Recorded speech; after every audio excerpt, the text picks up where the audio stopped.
All right, I want to, a few points that we have to go back to, and I want to show you a couple of cute gematrias.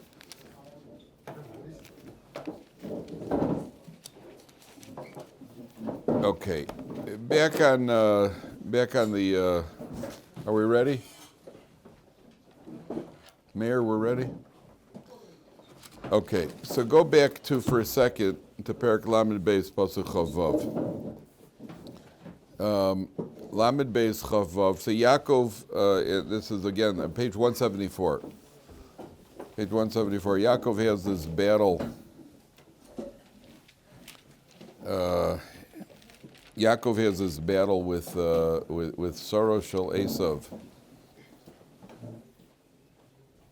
And then we spoke last time about two lines from Vayavek Yaakov Levado, Vayavek Ishima Adolos Shachar. So we said last time that the reason the guys, Yaakov's vulnerability, and this shows you, how you could see something from two different directions. Commentaries come at it from two completely different directions. One is Vayivasar Yaakov Levado, because Yaakov was alone. Vayavek Ishima Adolos Shachar. So we had mentioned how when a Jew is alone and you separate yourself from the community, that's when you end up in trouble, right? We spoke about that. Not separate yourself from the community. There's another idea here that quite the contrary. What allows the Jews? What is our secret of survival? That Yaakov does survive the onslaught of Esav. The secret of the survival is because the Jewish people keep themselves separate. In other words, there are two forms of separation. For a Jew to separate himself from the community is not a good thing. For the Jewish people to separate themselves from the rest of the world is a good thing. That means our survival is contingent on being separated, that we separate ourselves from the Goyim, that we separate ourselves from their values, and that's what allows him to go till Alos HaShachar. Now, when Yaakov sees Vayar in Pasuk 26, Vayar ki lo yocholo vayiga kaf b'yirecho, vateka kaf yirech Yaakov. So the wound to Yaakov in the thigh area, that alludes to the idea that when we're in Galus, which is the night, Yaakov's fighting through the night, when a person has a wound in the thigh, so the person is going to walk away limping. You walk away limping. So there are two ideas here. One idea is that in Galus, we will never have firm ground that we could walk on and call our own. We will always be limping in Galus. That means wherever the Jews are in exile, you're never in a place where the ground is solid. The ground is always a limp. We don't need to look much further than that today, where you see that every country in the world, anti-Semitism is on the rise, the Jews are limping. And just when you think that you're comfortable and you could stay there, and all of a sudden in England, the Jews are feeling the heat. In England and on every university campus in the United States, they're feeling the heat. You're never on solid ground. Jews are never on solid ground. In exile, we're not meant to be. We're meant to be a constant reminder. And even in Israel, we got a reminder now that we are not on solid ground. We're not. The fact that we're in Israel does not mean that we are. We're still very much in Golus. The fact that you're in Israel and you could eat falafel and spit sunflower seeds and say yalla bye, that's not the ultimate redemption. We're not there yet, boys. Right? We got a ways to go. So that's idea number one. Get used to that. Yeah, $1.15 million. So they interviewed her. I saw the interview. The interviewer said, "Well, Mrs. Murphy, have you got anything you'd like to say?" She said, "Yes. Sears, Roebuck and Company, I quit." You win $5 billion. You don't have to work as a cashier anymore at Sears.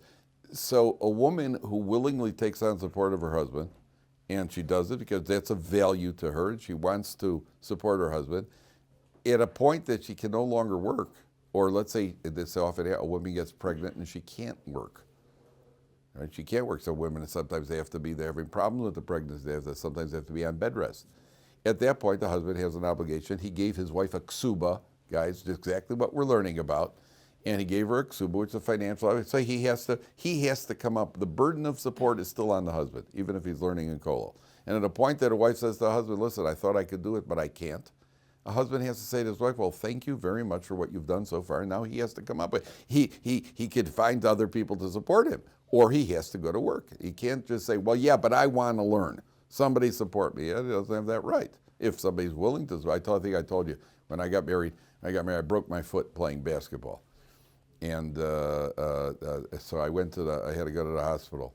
So the doctor was a secular guy, but he was from Chicago. And he was a Cub fan. So we hit it off right away. So at a certain point, he was examining my broken foot. And he said to me, what do you do? So I said, I learn in Kollel. He said, well, how do you support yourself? I said, well, my wife works. So he goes, well, I guess somebody has to, huh? Kind of very cynically. So I think to myself, my very thought that flittered through my very thought was, you jerk, you.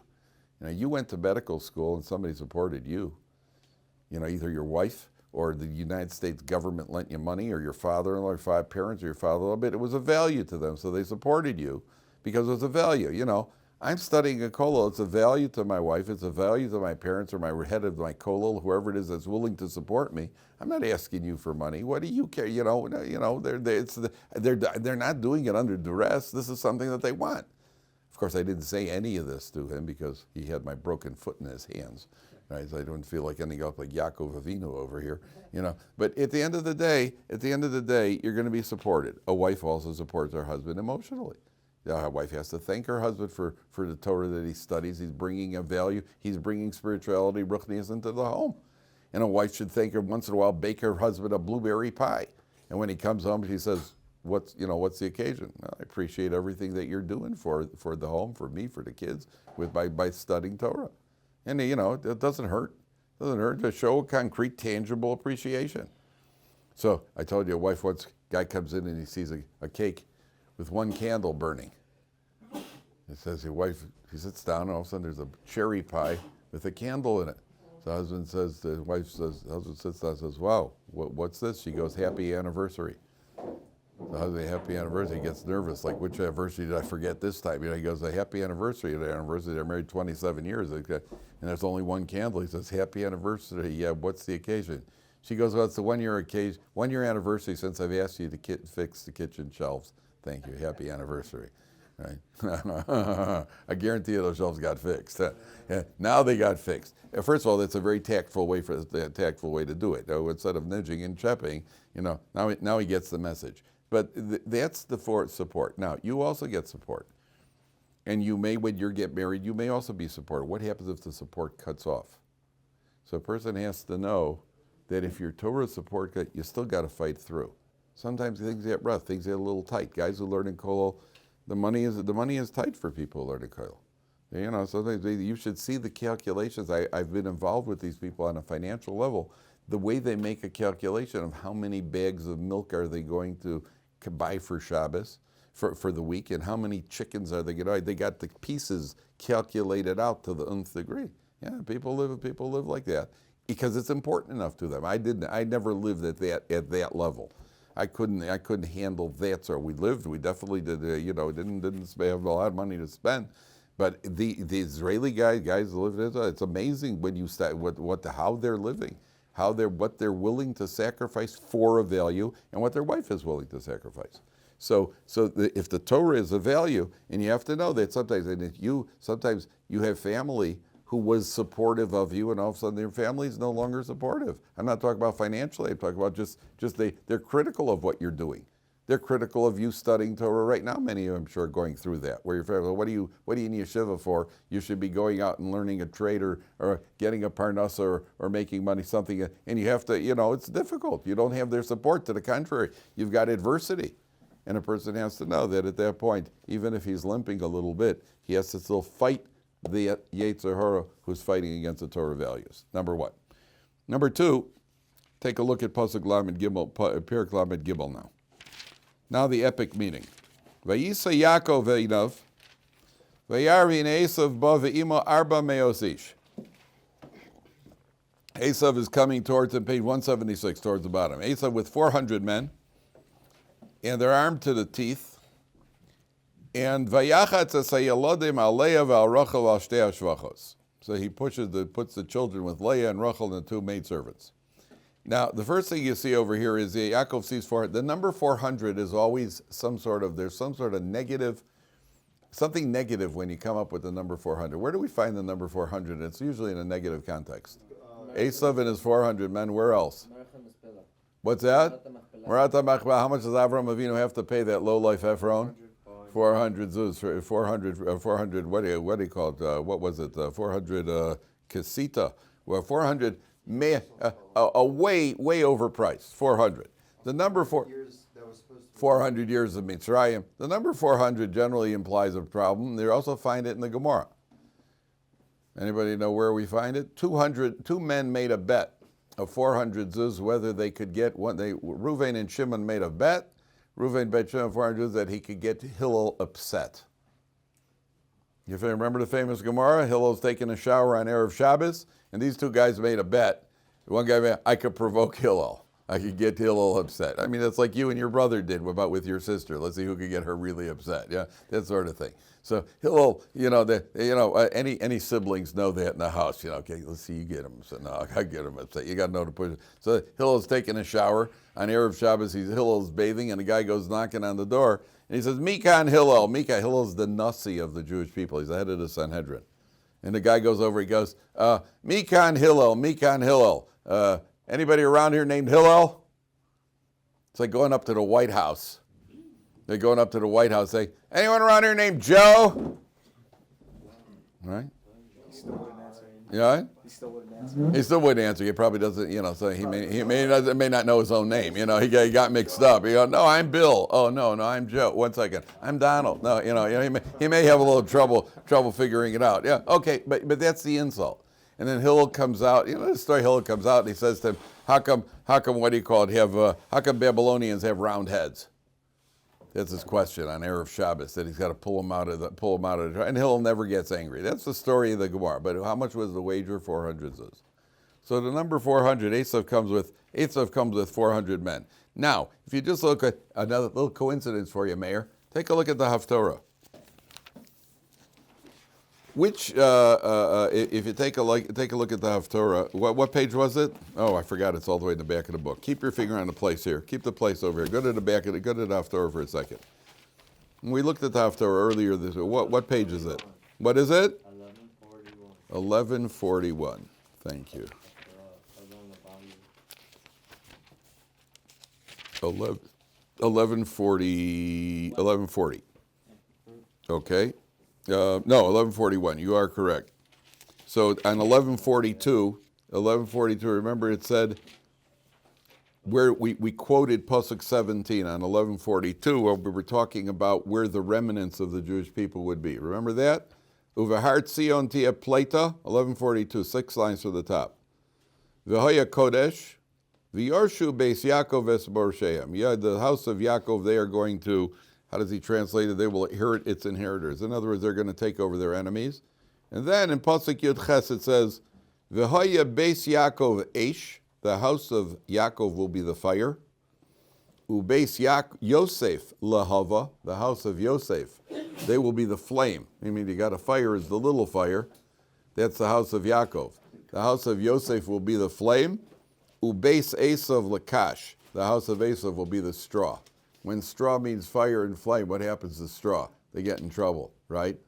But you'll notice that the word kash, what's the numerical value of the word kash, is 400. Straw is 400. These 400 men, the house of Esav, eventually they're going to be the straw that's going to be burnt up. That's the gematria. Kash is, kuf is 100, shin is 300, so you got 400. So there's no coincidence that Esav has 400 men, but they're eventually going to turn into straw. Okay? Now, back at the ranch, so Yaakov sees these 400 men. And then in Pasuk Beis, it says, Vayosem es hashfachos ves yaldeim rishona. He puts the maidservants and their children first. Ve'es Leah v'yaladei acharonim. Then he puts Leah and her children. Ve'es Rachel ve'es Yosef acharonim. Rachel and Yosef after them. Now the first thing he does is he puts mother with children. Where do we find in the Torah anywhere where mother and children could arouse mercy? Could I ask anybody who's eating, please eat outside. It's not when there's a shear going on. It's not kavod Torah. Nobody should be eating when you're learning. It's not a university course. If you're eating, take the food outside, please. So it says, V'haya Yosef Rachel v'Yosef achronim. So what does that mean? He puts the mothers and children together. Why does he put mothers and children together? Where do we find in Torah that mothers and children, there's an idea of mother and children and mercy. Where do we find that? Well, Hagar, okay, that's true. Sending away the mother bird, what is prohibited? It's prohibited to take the mother and the children. Can't take the whole nest together. You got to send away the mother bird.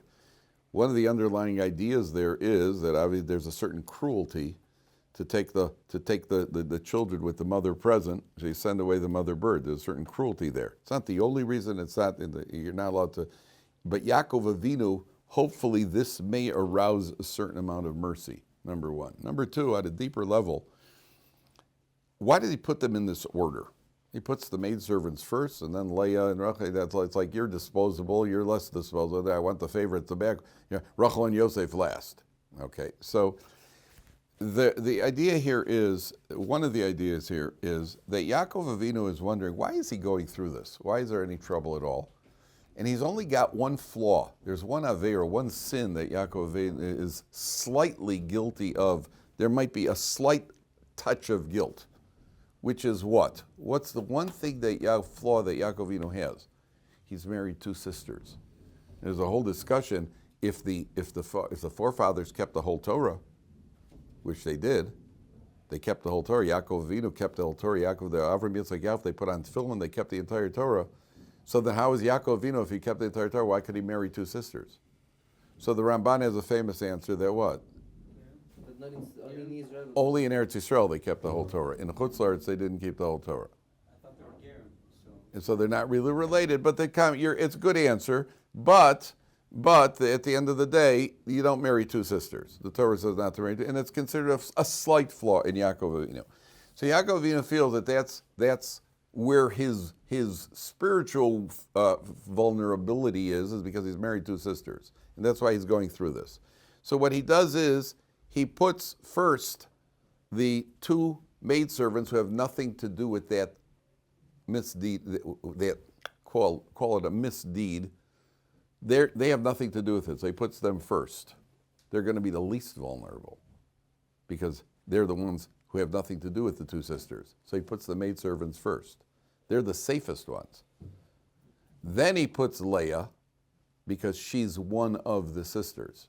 Now, it wasn't her fault. He married her, perfectly permissible because she was the first one.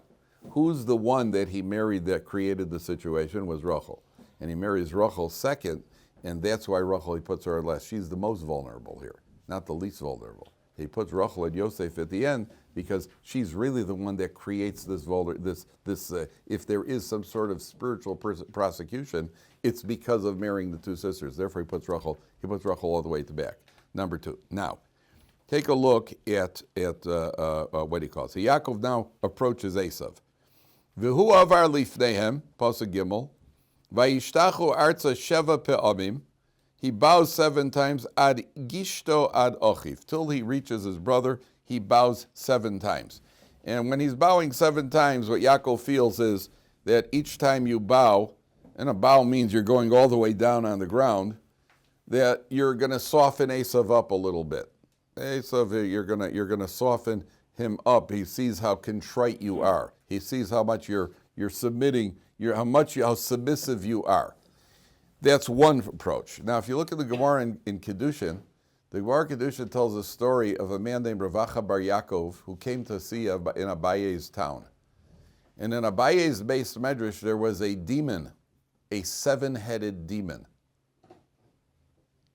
What's that? There was a mazik that had 7 heads, a spiritual mazik in the base medrash of Abaye that had a mazik that had, a mazik had 7 heads. So Abaye, when Abaye gave orders in advance, he said, nobody host. Ravacha Bar Yaakov was a very big tzaddik. He said, nobody host him. By not hosting him, he'll be forced to sleep in the base medrash. And when he goes into the base medrash, there will be a showdown between him and the 7-headed monster. It's a Gemara in Kedushin and Daf Chavtet. There will be a showdown in the base medrash, and because he's such a tzaddik, he'll win. So Rav Acha Bar Yaakov, nobody's willing to host him, so he goes into the Beis Medrash and he's confronted by the seven-headed monster. And he bows 7 times, meaning he said a tefillah, and each time he knocked off one of the heads of this monster. He killed the monster, knocked off one of the heads. This is not something out of what do you call it, from Lord of the Rings. This is straight out of the Gemara and Kedusha, right? So he bows, he says the tefillah, and he knocks the head off. He destroys the 7-headed monster. So the commentaries say, and what was his name, by the way? His name, I noticed this. His name was Rav Acha Bar Yaakov. That's his name in the Gemara, Rav Acha Bar Yaakov. Who is this? This is Yaakov with his Ach, his brother, right? And Esav's spiritual counterpart is the Yetzer Hara, the Satan, who the Gemara says has 7 names. And so when Yaakov bows 7 times, each time he bows, he's weakening one of the forces, one of Esav's power sources. Each time he bows, like a 3-headed dog, right? Each time he bows, you don't know what I'm referring to when I say a 3-headed dog? We spoke about it there. What's it called? Cerberus or fluffy. Fluffy, yeah, fluffy. Right. So each time he bows, was that what he's called? Was fluffy? Each time he bows, he's called. I'll tell you what, the only reason I read it was I was burning with curiosity. People thought Harry Potter. I actually had a girl in my house for Shabbos once, and she mentioned Harry Potter. And my oldest son at the time was about 13, 14, 12 or 13. He said, Mazda Harry Potter. This girl looks and goes, he's never heard of Harry Potter? Even I didn't know what it was. I'd only heard it being, the words were being tossed around. I didn't know what it was. And then when people explained it to me, I was burning with curiosity. How did this lady get 14-year-old American kids to read? Right? What could it possibly be that she got 12-year-olds and 14-year-olds to read? It was clever. It was what do you call it? It wasn't the cat's meow. What did she do already? What kind of spell did she cast on them that she got them to read? So Yaakov bows down 7 times, knocks off. The Gemara says the Satan has 7 names. That represents 7 forces, 7 power sources of Esav. He weakens them. That's why Yaakov is bowing. You think Yaakov is playing games over here? Esav, he really understands that there are certain, at some level, Esav has 7 kochos. And Yaakov weakens each one of them. Each time he bows, he weakens them. And then they meet and they embrace.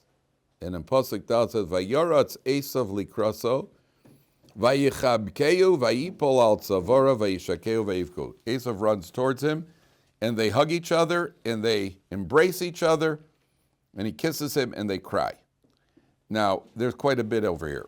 First of all, you'll notice in a Sefer Torah, those dots over the word Vayishakeu, they appear in the Sefer Torah. Now, there's no vowels in a regular Sefer Torah. These dots actually appear on the parchment in a Sefer Torah. So Yaakov, if you ever get the first aliyah, which aliyah is this? Third one. Oh, this is the 3rd aliyah. I've been in my neighborhood for almost 40 years, and I've never gotten the 3rd aliyah in Shul, which is the most prominent aliyah. I've never gotten the 3rd aliyah in Shul in 40 years. How do you like that? Like that? Yes, I'm a Kohen, yes. Yeah. I've never gotten the 2nd aliyah either. Yeah, actually I have when there's no Levi. There's no Levi, then I get 2, then I get a double. Right? Problem is they don't pay you for it, right? Otherwise we'd be doing well. So there, if you get the 3rd aliyah, look in the Sefer. Any of you Kohanim, by the way? Anybody here a Kohen? Nobody made it, huh? Anybody a Levi? Okay, you can wash my hands. What do you call it? Even together, I'll let you do it together. Right? Anybody a Bechor? If you're a Bechor, it doesn't matter for you, Bruce. If you're a Bechor and there's no Levi in Shul, then you get to wash my hands.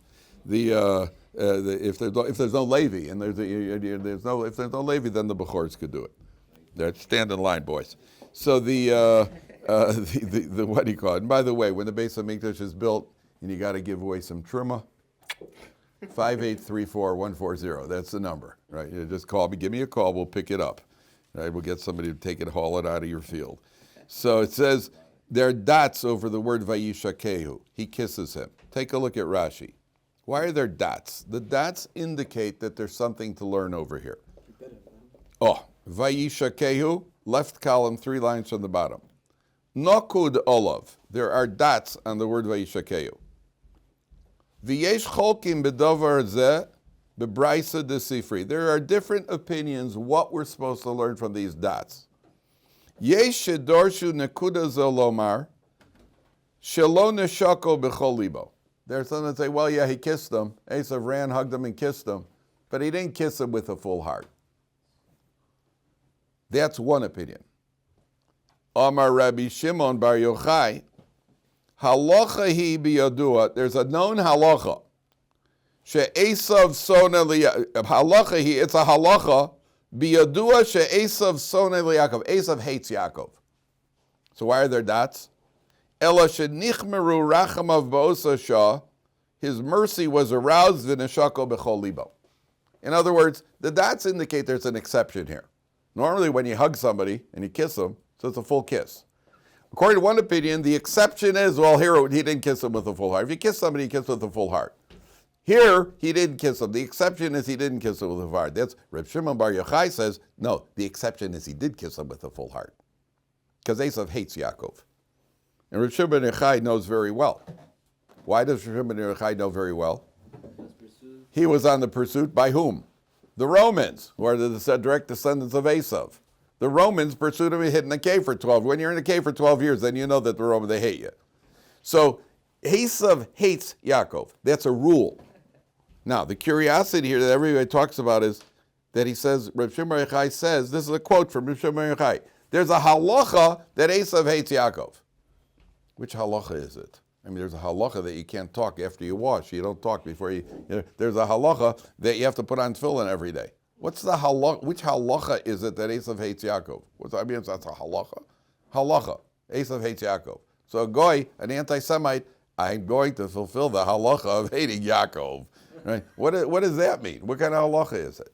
The answer is that halacha doesn't always have an explanation.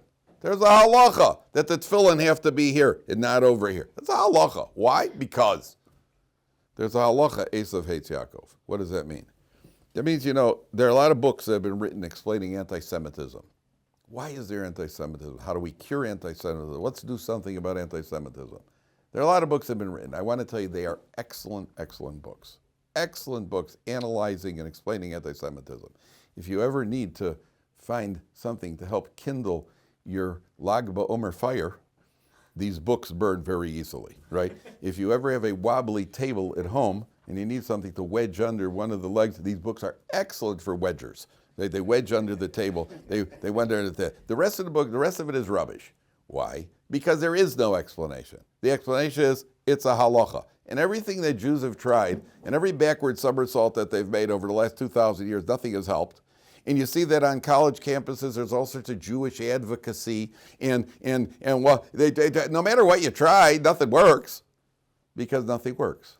Because halacha hi biyadua, Esav hates Yaakov, and HaKadosh Baruch Hu created it that way, and that's why he made them twins. Because when siblings normally get along, if siblings dislike each other, the dislike turns to hatred, passionate hatred, and it's supposed to be that way because it's for our benefit. Esav is the cattle prod that keeps us in line. When the Jewish people step out of line, Esav is there to push us back into line. And all the anti-Semitism and persecution against the Jewish people is to come as a reminder to us, well, if it's happening, then you ask yourself, what are we doing wrong that Esav is behaving the way he's behaving and they're treating us that way? And therefore, it's a halacha. Now, there are commentaries that say you could fake a kiss, but you can't fake tears. Unless you're an actor, a real actor, you can't fake tears. Tears are sincere. And therefore, if they cried, then the chances are that it was a sincere kiss. There are others, they say tongue-in-cheek. They say tongue-in-cheek that Esav is crying because, what am I doing kissing a Jew? And Yaakov is crying because if Esav is kissing me, this is going to cost me. Right, so they're both crying. Somebody else says, that's why it really worked together. That you said he bit him, right? That's why there are those that say Vayishlach, those little dots are supposed to represent Esav's teeth. He bit Yaakov, and Yaakov's neck turned to marble. Turned to stone, turned to marble, it actually says. He turned to marble, right, and as the teeth, Esav broke his teeth. That's what the dots are supposed to represent. And that's why some of the commentaries say, yeah, when Esav a kiss from Esav is really a bite. If Esav kisses you, look for, this is going to hurt. What's it going to cost me? If Esav is so friendly, what's it going to cost? That's the basic idea over here. Now, they both cried. Why were they crying? Why are they both crying? So, Esav, put yourself in Esav's position. Esav is coming with 400 men. What does he want to do? He wants to kill him. And all of a sudden, Esav feels these pangs of sympathy, and he hugs Yaakov, and he embraces him, and he kisses him. Esav realizes a miracle just took place here. A miracle, and he was on the receiving end of the miracle. Something just happened that changed Esav. It changed him from a hater into just all of a sudden, just what do you call it? Complete passion and a kiss, and he's crying. At that point that he's crying, Esav realizes, look what's happened to me. Look where I was, look where I came from, and look where I've gotten to. This is what's happened to me. I'm a descendant of Avram Avinu. I'm a son of Yitzchak and Rivka, and this is where I'm holding in life. That's why Esav is crying. Esav is crying with the realization of, well, look at me. And why is Yaakov crying? For the same reason. This is my brother. This is my father's son. This is my grandfather's grandson. This is how far he's gotten. And therefore, the crying over here is that, in life, that's what happens to people. Sometimes a person wakes up one day and says, how did I end up this way? How did I was having such a good time, and all of a sudden he just ends up in tears. You just end up in tears because how did I end up with it? This is all that I've accomplished, and this is how far I've drifted away. What's happened to me? We had a guy here at the yeshiva once who was in a bar. He told me he was in a bar. He was a boy. He was from a frum home. He went off. He was in a bar doing whatever bar people do, and all of a sudden, at a certain point, he just said to himself, what happened to me? He decided to fast the next day. He fasted. He told me he put on tefillin for the first time in a few years. He fasted. Today, last time I knew he was involved he learned here in the yeshiva, he was involved in Jewish outreach. I haven't been in contact with him in many years. He was involved in Jewish outreach. Right? Some person just says, what happened to me? How did I get to this point? And a person breaks down and he cries. That's why they're both crying. Now, let's go back to what you said earlier. He bites Yaakov. The Medrash says he bit Yaakov and his neck turned to marble. Right? Why did it turn to marble and not metal? What's the hardest way? When you think of neck, it turned to iron, it turned to steel. Why marble? So I'll tell you a very deep idea. In the laws of ritual impurity, metal, tuma, when something becomes tameh, metal could become tameh. Stone does not become tameh. When Esav is biting Yaakov, what's he really trying to do? He's trying to inject spiritual venom into him. So Yaakov's neck turns to marble. Esav has zero effect on Yaakov at all. That's why marble, the commentators say that's why marble instead of metal. The same way tuma, marble, which is a form of stone, does not absorb any sort of impurity. The same way Yaakov over here, his neck none of the contamination of Esav manages to penetrate him. So what happens? So then Esav makes him, he sees all the people. Who are they? Who are all these people? These are the children who God has blessed me with, God has graced me with.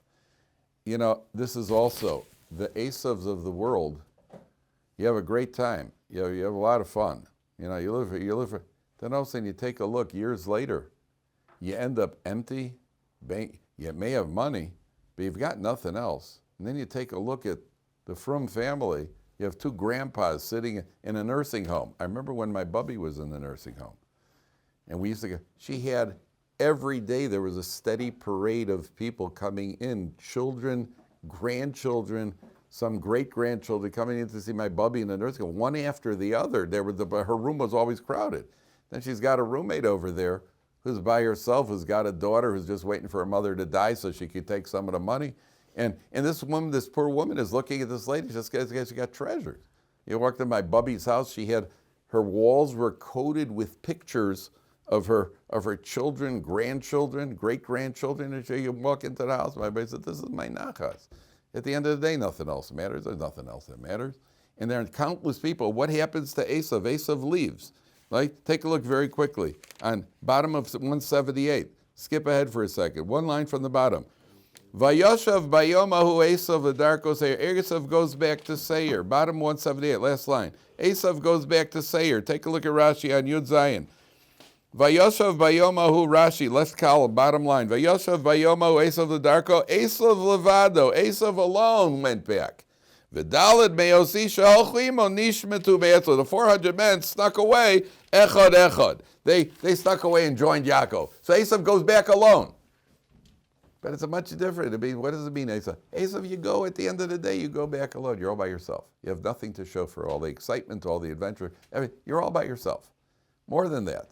In our day, Esav is living for power, for glory, for everything else. If you take a look at any celebrity, any politician, they always got the hangers on. They always got these guys hanging on them. Do any of them really care about them? Any of them really care? I remember Shaquille O'Neal, at the height of his, it was early in his career. So Sports Illustrated did a story on Shaquille. He had 4 or 5 guys that were always, they called the hangers, the guys the hangers on, right? It was Shaquille. Sports Illustrated referred to them as Shaquille O'Neal and the men of unclear purpose. That was what one guy carried his calendar. They wrote unclear why Shaq couldn't carry his own calendar. You know, these are just the hangers. The guys are hanging around with him doing nothing. Do any of them really care about him? Not care about him. Esavs of the world end up alone. You know, you got the president, the celebrities, the stars. Nobody around them cares about them, cares a lick about them. And the Yaakov has his family, he's got his followers, he's got his Talmidim, he's got the people who really care. That's what happens here. I just want to show you one last point. If you go back, top of 178, when Esav says, Mayor, it is for you. When Esav says what, he takes a look, he says, who are they?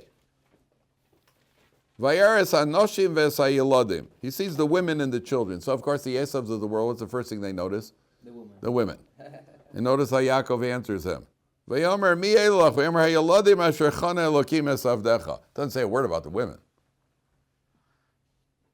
So there's a little game over here. A little game. Esav says, hey, who are they? He didn't say, it says he saw them, but he didn't say, who are the women and children? Esav saw them and he goes, who are they? Yaakov knows what he's asking about. So Yaakov says, oh, those are the children that God has blessed me with. I mean, he didn't say a word about the women. He's like, obviously a tzaddik like you, Esav, wouldn't be asking about the women. Esav can't turn around and say, no. Yaakov says, oh, these are the children Hashem has blessed you with. What's Esav supposed to say? No, I meant who are the women. He can't. He wants to, but he can't. Right? And Yaakov knows who he's dealing with. But 1 second. Look at the word, God is great. How does our go translate? God has graciously given a chanan. You know what chanan stands for? Chala, nida, ner. There are 3 mitzvahs that a woman is involved with, right? Nida, chala, hadlaka, saner. Those are the 3 women, the 3 mitzvahs that every frum woman is involved with. What's Yaakov saying to Esav? We've kept the Torah home over here. You want to have women? You want to have children like this? You want to have this kind of home? Chanan. We've kept the Torah home. We've kept the Torah. That's how you end up with children like that. Number 1. I think there's another message. The success of the children is the mother raising them. If the father would get out of the way and let the mother take care of the kids and raise the kids, the mother is the influence on the children. And therefore, these are the kids asher chanan elokim esavdecha, that Hashem has blessed your children with. You want that? You're going to have to pay the price. I want to show you one last point very quickly. I'm skipping. We'll come back Sunday to this. I just want to show you when they go traveling. Where is it? after they leave Shechem. Where is it? Yeah, on page 186. Just give you a piece of entertainment to end with. On page 186, when they start traveling, Vayomer Yaakov el Besav el Kol Asher Imo, Hasiru es Elohe hanechar asher besochachem. Remove the foreign gods. And they took from the booty. So Elohe hanechar refers to foreign gods. Now if you drop the hey from the word nechar, Elohe nechar, foreign gods. Ha-nechar, the foreign gods. But Elohe nechar would be called foreign gods, idols. If you take the gematria of Elohe nechar, is 316. The same gematria as Yeshu. Yeshu is Yeshka. Yeshu, which stands for Yemach Shemo V'zichra. That's why it's called Yeshu. It's called Yeshu Hanotzri. So Yeshu, then the gematria of Yeshu is 316, which is the same gematria as foreign gods. Yeah. It's just a little entertainment. All right.